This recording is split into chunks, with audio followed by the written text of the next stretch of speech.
Sebelum nonton video ini, ayo tekan tombol subscribe dan nyalakan loncengnya. Juga like dan share ya. Salam hati gembira. Alkitab berkata hati yang gembira adalah obat yang manjur, tapi semangat yang patah mengeringkan tulang. Saat ini kita bersama merenungkan tentang suka klaim Tuhan. Mengapa banyak orang suka ngeklaim Tuhan? Ini adalah bahasa perdagangan yang dimasukkan ke dalam dunia rohani, yang dimasukkan ke dalam pelayanan atau dunia pergerejaan. Ada 3 hal yang perlu kita pikirkan saat memikirkan tentang klaim. Yang pertama adalah karena kita pernah membeli atau kita membayar sebuah asuransi, maka kita bisa ada jaminan untuk klaim jikalau ada persoalan. Jikalau itu bentuknya barang. Yang kedua, ketika barang itu rusak, kita bisa klaim kepada penjualnya. Kenapa tidak sesuai dengan apa yang ditawarkannya? Tapi yang ketiga, jangan lupa masa klaim itu ada.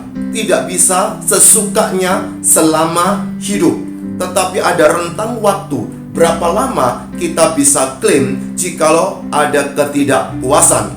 Namun demikian, ada kisah yang menarik. Jikalau kita melihat banyak sekali orang suka klaim kepada Tuhan, pertanyaannya, siapakah kita? Jikalau kita suka klaim kepada Tuhan, kita adalah ciptaan. Dan jangan lupa, kita adalah manusia berdosa. Bagaimana kita suka sekali klaim kepada yang Maha Kudus. Ketika kita klaim, kita berpikir kita ini adalah seorang pribadi yang layak mendapatkan klaim tersebut. Ada 3 alasan mengapa seseorang suka klaim Tuhan. Kita akan membaca dari Kisah Para Rasul pasal yang ke-8 di ayat yang ke-18, 19, 20. Demikian firman Tuhan.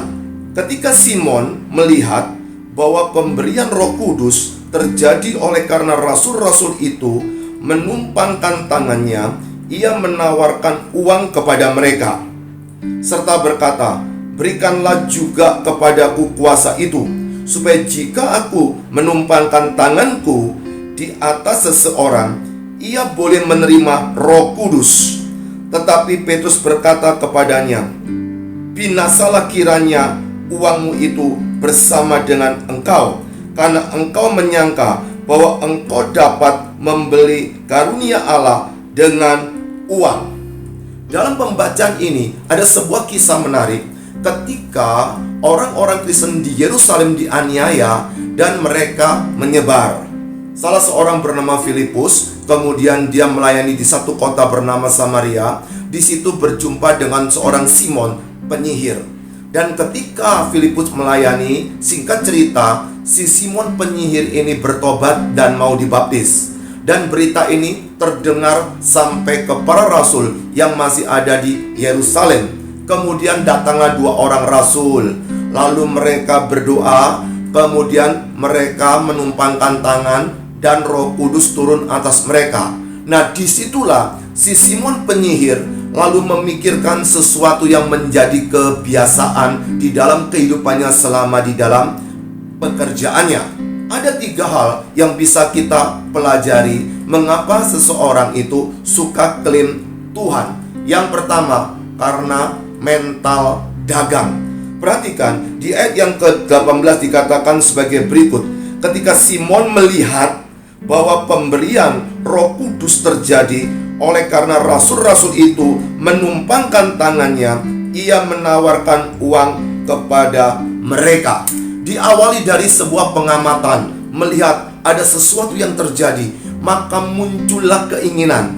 Ketika melihat rasul-rasul itu menumpangkan tangan, maka si Simon ini otak bisnisnya muncul, ingin transaksi supaya dia pun bisa melakukannya dengan menawarkan sejumlah uang.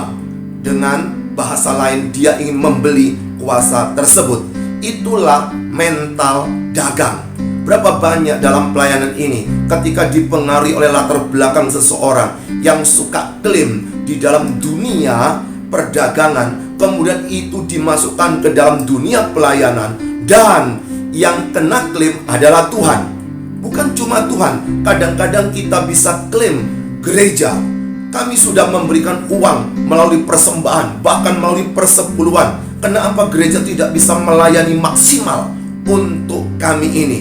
Pada waktu seseorang klaim, dia menuntut haknya, dia ingin diperlakukan beda. Itulah mental dagang. Tapi yang kedua, mengapa orang suka klaim Tuhan?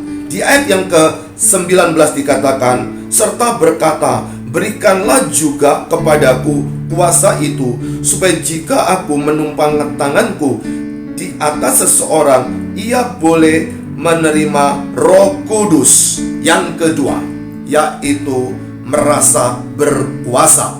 Pada waktu seseorang memiliki mental dagang, semua bisa diatur dengan uang demi kepuasan pribadinya, maka merasa berkuasa itu muncul dalam pikirannya. Ada keinginan, jikalau dia bisa, kenapa saya tidak bisa? Itulah yang terjadi di sekitar kita. Kita seringkali mendengar, kalau dia bisa, kalau aku bisa, kenapa kamu tidak bisa?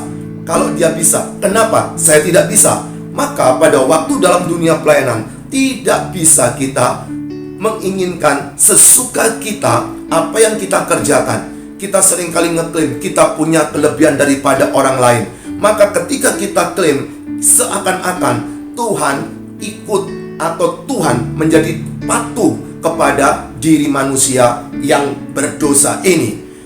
Suka berkuasa itu sedang menunjukkan bahwa seakan-akan semuanya bisa diatur oleh seorang manusia di dalam menjalankan apa yang menjadi cita-cita atau keinginannya. Berapa banyak hari ini kita lihat orang suka klaim Tuhan dengan kuasa tertentu, dengan mempergunakan sebuah teks tertentu. Maka teks yang ada dalam ayat Alkitab ini bisa menjerat Tuhan, bisa membuat Tuhan takluk, bisa membuat Tuhan tidak berdaya. Kenapa? Karena Tuhan dipaksa untuk menaati firman-Nya sendiri. Tapi yang ketiga, mengapa orang suka klaim? Maka di ayat yang ke-20 dikatakan sebagai berikut, tetapi Petrus berkata kepadanya, binasalah kiranya uangmu itu bersama dengan engkau, karena engkau menyangka bahwa engkau dapat membeli karunia Allah dengan uang. Yang ketiga, yang terakhir adalah merendahkan Tuhan. Berapa banyak dari kita menganggap Tuhan itu bisa dikendalikan, bisa diatur oleh keinginan kita, dan disitulah kita bisa menuntut Tuhan melalui istilah klaim yang ada di antara dunia perdagangan. Pada waktu kita merendahkan Tuhan, Tuhan bukan lagi dalam posisinya pencipta, Dia bukan dalam posisinya maha kuasa. Dia adalah Tuhan yang otonom, tidak bisa diatur oleh manusia, yang adalah cuma alat. Maka bagaimana sebuah alat ini bisa mengatur sang pemiliknya? Tetapi karena ada hobi, ada dosa, ada kedagingan yang ingin merendahkan Tuhan, maka memaksakannya. Tetapi ingat, Petrus marah dia di situ. Ketika dia marah, dia berkata seperti ini, binasalah kiranya uangmu itu. Dikiranya dengan uang itu bisa membeli karunia Allah.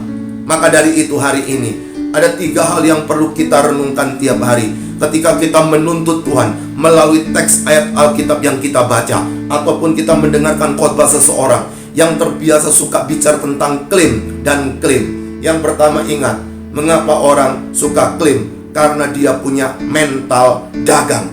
Tapi yang kedua, orang suka klaim karena dia merasa berkuasa. Dan yang ketiga, orang suka klaim karena dia merendahkan Tuhan.